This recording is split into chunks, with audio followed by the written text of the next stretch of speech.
Hello दोस्तों, मैं Saroj Kumar Ronish GS point में आप सभी को स्वागत करता हूं। आज हम यहां पे फिजिक्स का टॉपिक देखेंगे जो पार्ट 2 होने वाला है, जो कि आने वाले सभी एग्ज़ाम के लिए railway group D, SSC CGL, 67वीं बीपीएससी, अन्य एग्ज़ाम के लिए इम्पोर्टेंट होने वाला है। तो चलिए हम क्वेश्चन देखते हैं। सूची 1 को सूची 2 के साथ सुमेलित कीजिए। तो हम यहाँ पे मिलान करेंगे। तो स्टेथोस्कोप, इससे हृदय की ध्वनि सुनने के लिए प्रयोग किया जाता है। स्फिग्मोमाइनोमीटर, इससे रक्तचाप का मापने के लिए प्रयोग किया जाता है। कैरोमीटर, इसमें सोने की शुद्धता मापा जाता है। और लक्स मीटर, इसमें प्रकाश की तीव्रता मापा जाता है। इस तरह हम अगला प्रश्न देखेंगे। अब इस तरह इसका आंसर सी हो जाएगा। चलिए अगला प्रश्न देखते हैं। प्रकाश की तीव्रता मापने के लिए किस उपकरण का प्रयोग किया जाता है? तो प्रकाश की तीव्रता मापने के लिए लक्स मीटर का प्रयोग किया जाता है। एनोमीटर का प्रयोग वायु की गति मापने के लिए एनोमीटर का प्रयोग, और अल्टीमीटर का प्रयोग इसमें ऊंचाई मापन के लिए अल्टीमीटर का प्रयोग किया जाता है। चलिए दोस्तों अगला प्रश्न हम देखते हैं। रडार का उपयोग होता है। रडार उपयोग में आता है। रेडियो तरंगों द्वारा वस्तुओं की स्थिति ज्ञात करने के लिए हम रडार का प्रयोग करते हैं। अगला क्वेश्चन देखेंगे। भूकंप की तीव्रता मापी जाती है। भूकंप की तीव्रता रिक्टर पैमाने में मापी जाती है दोस्तों। और डेसिबल में ध्वनि की तीव्रता मापी जाती है। ध्वनि की तीव्रता मापी जाती है। अगला प्रश्न देखेंगे दोस्तों। फाइडोमीटर उपयोग किस नापने में किया जाता है? तो फाइडोमीटर में समुद्र की गहराई मापने में प्रयोग किया जाता है। चलिए दोस्तों फिर अगला प्रश्न देखते हैं। वॉशिंग मशीन का कार्य सिद्धांत है।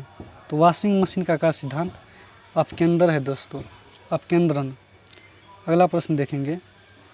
बोल रहा है निम्नलिखित में से कौन सी सदिश राशि नहीं है?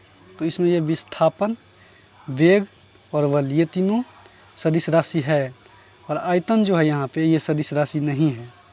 चलिए अगला प्रश्न देखते हैं दोस्तों। हम 8 नंबर क्वेश्चन देखते हैं दोस्तों। यहाँ पे है पदार्थ के संवेग और वेग में अनुपात में कौन सी भौतिक राशि प्राप्त की जाती है? तो पदार्थ के संवेग और वेग के अनुपात में द्रव्यमान की भौतिक राशि प्राप्त की जाती है। अगला प्रश्न देखेंगे। Question number 9। ऊर्जा संरक्षण का आशय है। ऊर्जा संरक्षण का आशय है ऊर्जा का न तो सृजन हो सकता है और न ही विनाश। ऊर्जा को न खत्म किया जा सकता है और न ही उत्पादन किया जा सकता है, बल्कि इसको एक फॉर्म से दूसरे फॉर्म में कन्वर्ट किया जा सकता है, एक माध्यम से दूसरे माध्यम में बदला जा सकता है। अगला क्वेश्चन देखेंगे। हवाओं की ऊर्जा होती है। तो हवाओं की ऊर्जा केवल गतिज होती है। हवा केवल गतिज ऊर्जा में ही रहता है, गति में ही रहता है। अगला क्वेश्चन देखेंगे यहाँ पे दोस्तों हम 11 नंबर क्वेश्चन। एक ट्रेन जैसे ही चलना आरंभ करती है उसमें बैठे हुए यात्री का सिर पीछे की ओर झुक जाता है। इसका क्या कारण है? इसका कारण है स्थिरता का जड़त्व। स्थिरता के जड़त्व के कारण आदमी पीछे की ओर झुक जाता है। अगला क्वेश्चन देखेंगे दोस्तों। यहाँ पे हम गुरुत्वाकर्षण और स्वाभाविक नियम का प्रतिपादन किसने किया था? तो आइजैक न्यूटन ने गुरुत्वाकर्षण का सिद्धांत का प्रतिपादन किया था।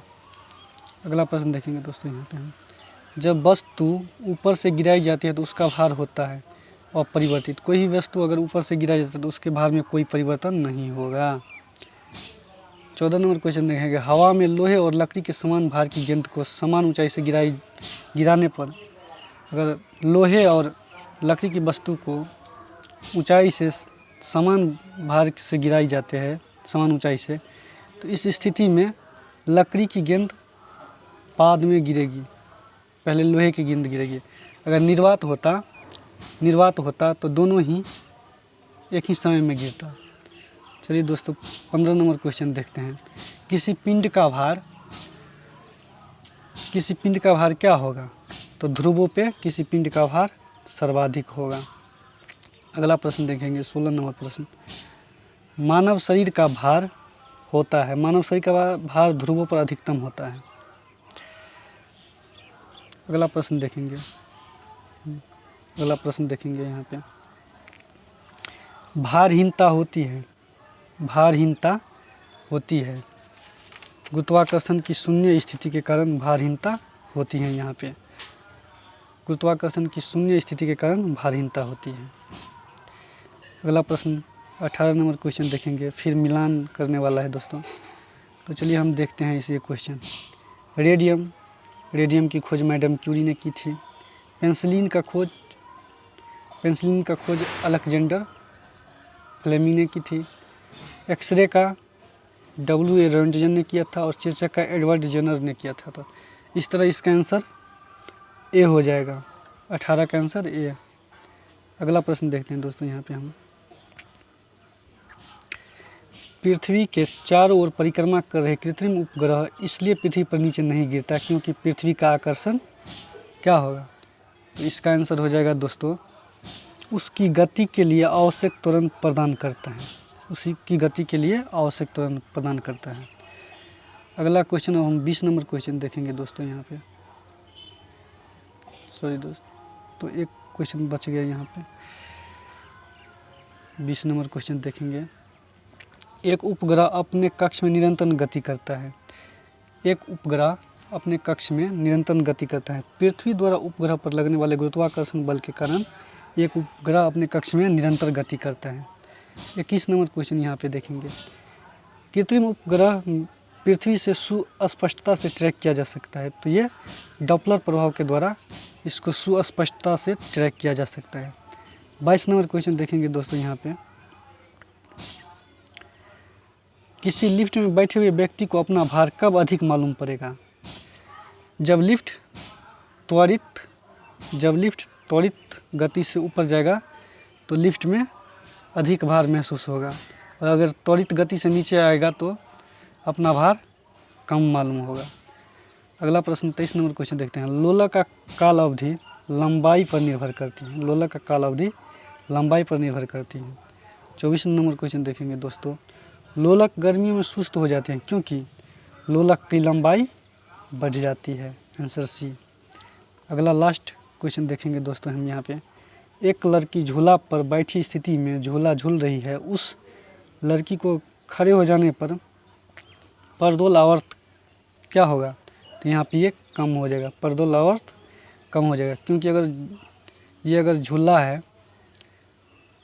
है इस तरह, और यहाँ पे आदमी देखने को दोस्तों, अगर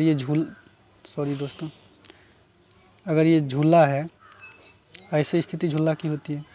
अगर इस पे आदमी बैठ जाएगा आदमी खड़ा हो जाएगा। बैठी स्थिति में झूला झूल रहे हैं, हाँ, इस पे अगर आदमी खड़ा हो जाएगा तो ये झूला जो है इसका आवर्तकाल जो है कम हो जाएगा, क्योंकि झूला ये जो है इस तरह जो होता है इसका ये कम हो जाएगा। इसी कारण जो है परदोलन आवर्तकाल कम हो जाएगा। तो चलिए दोस्तों, आज का प्रश्न खत्म हुआ। अगर वीडियो अच्छा लगा हो तो चैनल को सब्सक्राइब, लाइक और शेयर करना नहीं भूलिएगा।